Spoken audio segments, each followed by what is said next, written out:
Morning everyone, it's Dave and Bo. We're headed out to the garden. Actually, I think we're already in the garden technically. So let's take a quick look around. It has been hot weather. It was 94 degrees here for Halloween, and that was not fun. It's been in the mid to upper 80s for several days, and quite honestly, I have not done a whole lot out here since working last week around the water spigot and bricks and everything. So unfortunately, right now, a lot of this is just dying off crabgrass. A few blooms coming up over the weeds, and the roses that are blooming got hit by the heat. So it is not a very pretty sight out here compared to what I wanted it to look like, nor want it to look like. We do have a sterling silver rose in bloom. That's a very old-timey rose from the 1950s, super fragrant, and quite honestly, probably the best lavender to still have in the garden. The bay tree, looking terrific, as is that giant Michelia champaka tree, and that's had some blooms on it as well. So it's been a little fragrant out here at least. The apricot tree just beginning to turn color, and will probably be dropping leaves as soon as we get some cooler days, but I don't know when that's going to be. Right now, we're looking at about 10 days, 9 days until we get some overcast weather and about a 50% chance of rain, but that's pretty far off still. Bo's going to show us the nursery area, and look at that bulb again, all those new leaves coming out, and the size of those bulbs. Again, that's kind of a cross between a Hymenanthus and a Clivia. And for those of you who don't know what either one is, I do have both in the garden. That's the Hymenanthus here. And the Clivia we'll see shortly, which is across the way. But the nursery is holding up. Looking forward to getting some of those in the ground shortly. Look at that, perfect. I think that is Chamaecyparis butterball. I could be wrong, but I think that is the variety. The Tabernet Montana still has some blooms on it, but I cannot wait for cooler weather, neither can Bo, to get back and do some yard work. I'm still mowing the grass. It's that warm. And as far as today's date goes, I am running a little bit late. It's November 6th. And over here,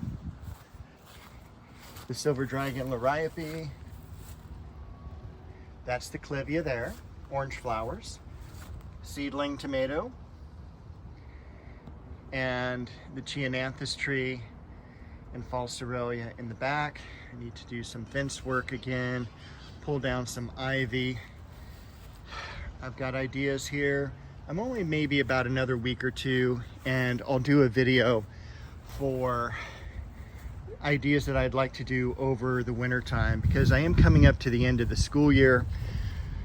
That's terrific, and I'll have about 6 weeks off as well. So it's basically, I will do as much work as my back will allow me to do. Look at how nice and full that Davallia is.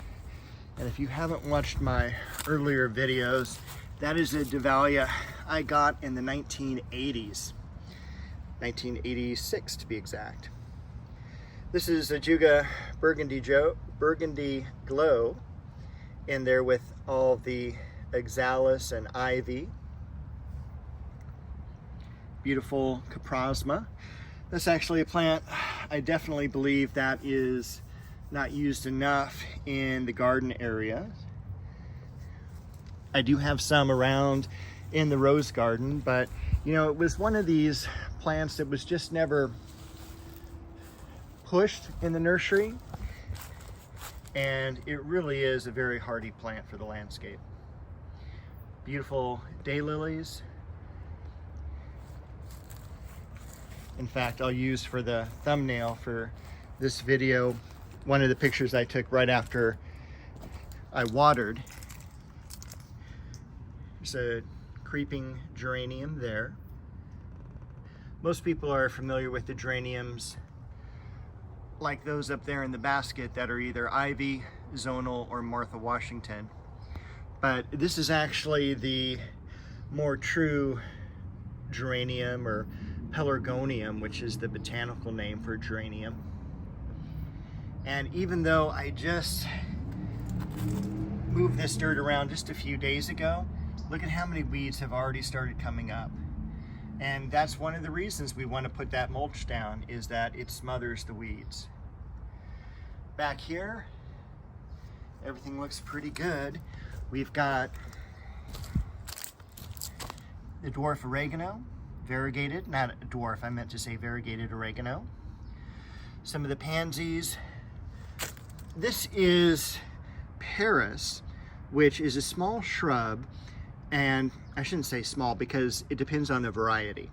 But this one only gets about 2 feet tall. Sometimes they can get as tall as 4. Pieris japonica is the botanical, and it has a string of white lily of the valley type blossoms. Nothing that's super fragrant or anything, but it's generally covered in blooms in the very early springtime. One of the earliest blooming shrubs we have in the garden.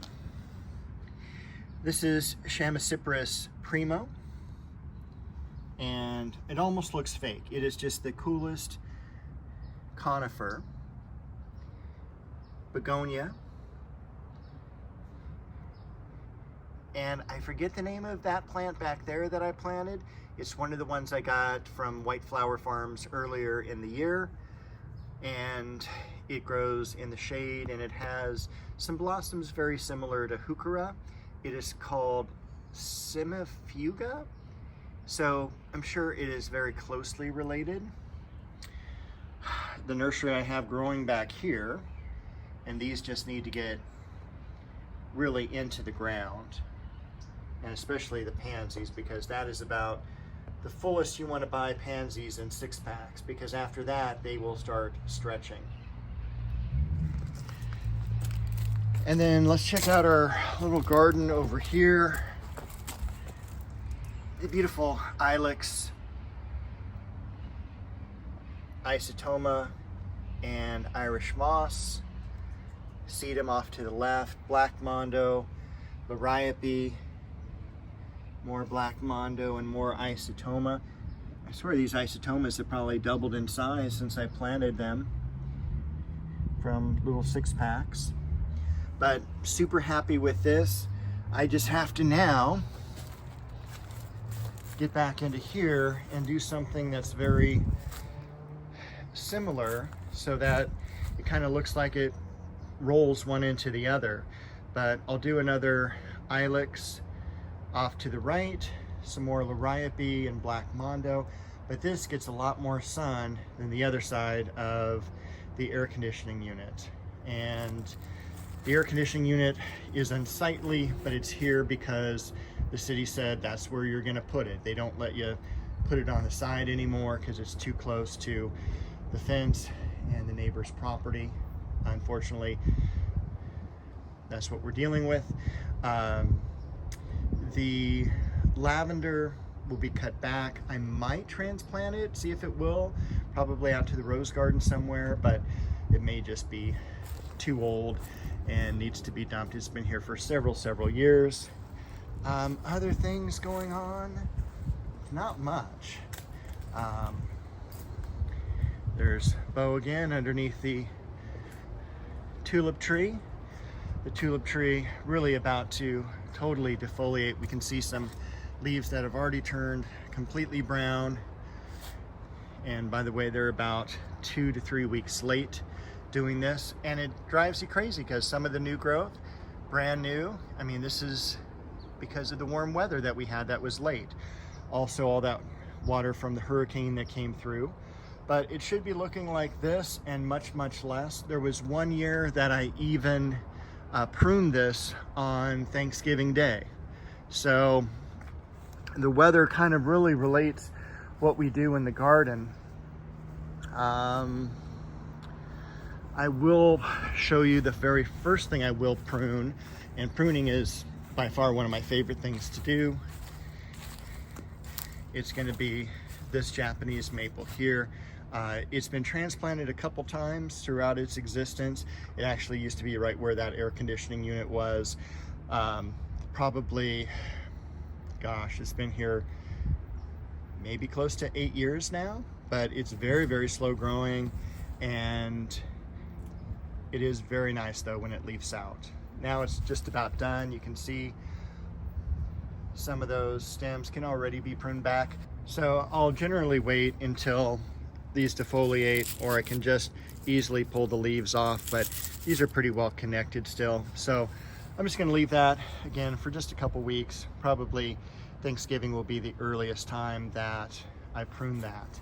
But I am excited for cooler weather. I'm excited to get out into the yard after all my normal work has been done. And I also want to work on the fencing, not only to build the fencing, but to go ahead and paint it. Yep, I think that's been decided, and I will give you more info about that in a couple weeks. So I'll look forward to seeing you, and Bo will look forward to seeing you in the next video.